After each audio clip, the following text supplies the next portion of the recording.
பிரபல தமிழ் நடிகை த்ரிஷாவையும் தமிழக வெற்றி கழக தலைவர் விஜயையும் ஒப்பிட்டு தமிழ்நாடு பாரதிய ஜனதா கட்சி தலைவர் நயினார் நாகேந்திரன் பேசின பேச்சு மிகப்பெரிய சர்ச்சையை ஏற்படுத்தியிருக்கு. பொதுவா தமிழக அரசியல்ல ஒரு தலைவருடைய தனிப்பட்ட வாழ்க்கைய பத்தி விமர்சனம் செய்யறது அநாகரிகமா கருதப்படுது. அந்த வகையில யாரையுமே புண்படுத்தும்படியா அரசியல் கட்சி தலைவர்கள் பேசுறது கிடையாது. இந்த நிலையில நடிகர் த்ரிஷாவையும் தமிழக வெற்றி கழக தலைவர் விஜயையும் சேர்த்து தமிழ்நாடு பாஜக தலைவர் நயினார் நாகேந்திரன் பேசின பேச்சு மாநிலம் முழுவதும் மிகப்பெரிய சர்ச்சையை ஏற்படுத்தி இருக்கு. இது பற்றி ஜெம் தொலைக்காட்சி வழங்கும் சிறப்பு செய்தி தொகுப்பை இப்போது பார்க்கலாம்.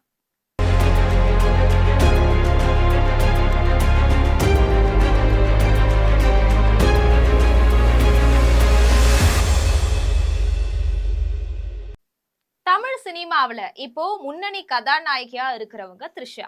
சென்னையை சேர்ந்த இவங்க மாடலிங் துறையில இருந்து சினிமாவுக்கு வந்தவங்க. இப்ப இவங்களுக்கு 43 வயசாகுது. இன்னமும் திருமணம் செஞ்சுக்காம இருக்கிறாரு. நடிகர் விஜய் கூட இணைந்து இவங்க நடிச்ச கில்லி படம் மிகப்பெரிய வெற்றி படம். அதே மாதிரி விஜய் கூட நடிச்ச குருவி படமும் மிகப்பெரிய வெற்றி படமா அமைஞ்சது.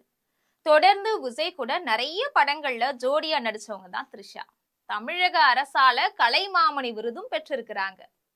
நடிகர் விஜய் தமிழக வெற்றி கழகத்தை தொடங்கின போது நடிகை த்ரிஷாவும் அந்த கட்சியில இணைவாங்க, அவங்களுக்கு பதவிகள்லாம் தரப்படும் அப்படின்னு எல்லாம் பேசினாங்க. ஆனா த்ரிஷா இது பத்தி எந்த விதமான கருத்தையுமே அவங்க சொல்லல. நடிகர் விஜயும் இது பற்றி எதுவுமே பேசல. இந்த நிலையில சேலத்துல நடந்த மக்கள் சந்திப்பு கூட்டத்துல நடிகர் விஜய் காரசாரமா பேசினார். அவரு திமுக, அதிமுக, பாஜக இந்த 3 கட்சிகளையும் சவாலுக்கு அழைச்சாரு. அதை தொடர்ந்து பாரதிய ஜனதா கட்சியோட தலைவர் நயினார் நாகேந்திரன் கிட்ட நிருபர்கள் கேள்வி எழுப்பினாங்க. அப்போ பத்திரிகையாளர்கள் எதிர்பாராத அளவுக்கு திடீர்னு நடிகை த்ரிஷா குறித்து நயினார் நாகேந்திரன் பேசினார். விஜயுடைய சவால் குறித்து கேட்கப்பட்ட கேள்விக்கு நயினார் நாகேந்திரன் பதிலளிக்கும் போது, பாவம் அவர் அனுபவம் இல்லாதவர், முதல்ல அவர் வீட்டுல இருந்து வெளியே வரணும், எல்லாத்துக்கும் மேலா த்ரிஷா கிட்ட சிக்கி இருக்கும் அவரு வெளியே வந்தாதான் ஏதாவது உருப்படியா நடக்கும் அப்படின்னு பதில் சொன்னார். நடிகை த்ரிஷாவை அவர் தேவையில்லாம வம்புக்கு இழுத்திருக்கிறதா தமிழக வெற்றி கழகத்தினர்லாம் கருதுறாங்க. நயினார் நாகேந்திரன் பேசின பேச்சு அரசியல் நாகரிகம் இல்லாதது. நயினார் நாகேந்திரன் உடனடியா தன்னுடைய பேச்சை வாபஸ் வாங்கணும், அவர் மன்னிப்பு கேட்கணும் அப்படின்னு தமிழ்நாடு முழுவதும் தமிழக வெற்றி கழகத்தினர் போர்க்குடி பிடிச்சிட்டு வராங்க அப்படிங்கிறது முக்கியமான விஷயம். இது போன்ற அரசியல் பின்னணி செய்திகளை தெரிந்து கொள்ள ஜெம் தொலைக்காட்சியுடன் தொடர்பில் இருங்கள். நன்றி, வணக்கம். பாவம், அவர் அனுபவமே இல்லாதவர். முதல்ல வீட்டிலேருந்து வெளியே வரணும். த்ரிஷாவிட்டிருந்து முதல்ல வெளியே வந்தால் தான் முதல்ல எல்லாமே நடக்க முடியும். அதாவது குடும்பத்தோடு நல்ல உறவு வைக்கணும், நல்ல தலைவர்கள் வழி நடத்தின இயக்கத்தை நல்ல முறையில் சொல்லணும். முதல்ல இதுல இருந்து வெளி வரணும். முதல்ல வீட்டுல இருந்து வெளி வந்தாதான் பதிவு பண்றாரு விஜய். அதாவது விஜய்க்கு திமுக தான் போட்டி, மற்றவங்க எல்லாம் மக்களால் தெரிவு செய்யப்பட்டவங்க. கூட களத்துல வந்து திமுக மட்டும் தான் இருக்கு, அதனால நாங்க திமுக மட்டும் தான் பேசுவோம், மற்றவங்க எல்லாமே மக்களால் நிராகரிக்கப்பட்டவங்க எலெக்ஷனு. நான் சொல்றேன், ஒரு களத்துல ஒரு கவுன்சிலர் கூட இல்லாதவன், அதாவது கூரை ஏறி கோழி பிடிக்க முடியாதவன் வானம் ஏறி வைகுண்டம் போக முடியுமா? இதுதான் விஜய்க்கு பதில். கூரை ஏறி கோழி பிடிக்க முடியாதவன் வானம் ஏறி வைகுண்டம் போக முடியுமா? ஒரு காலம் முடியாது.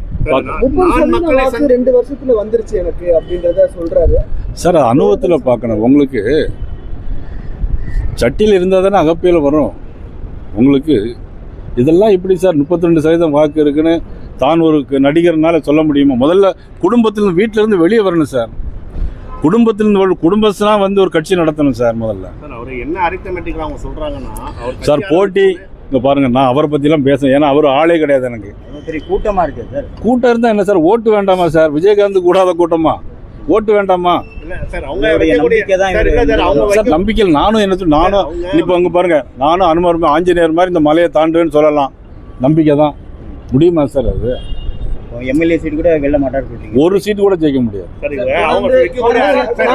அமித்ஷா அவர்கள் வர்றாங்க. அமித்ஷா வர்ற முழுக்க கூட்டணி கட்சி தலைவர்கள் சந்திக்கிறதுக்கு வாய்ப்பு இருக்கு. அந்த மாதிரி திட்டமிடல் இருக்கு இல்ல முழுக்க பாஜக நிகழ்வு? இல்ல அவர் வந்து திருச்சி வந்துட்டு அங்க கொழும்பு புதுச்சேரிக்கு போறாங்க.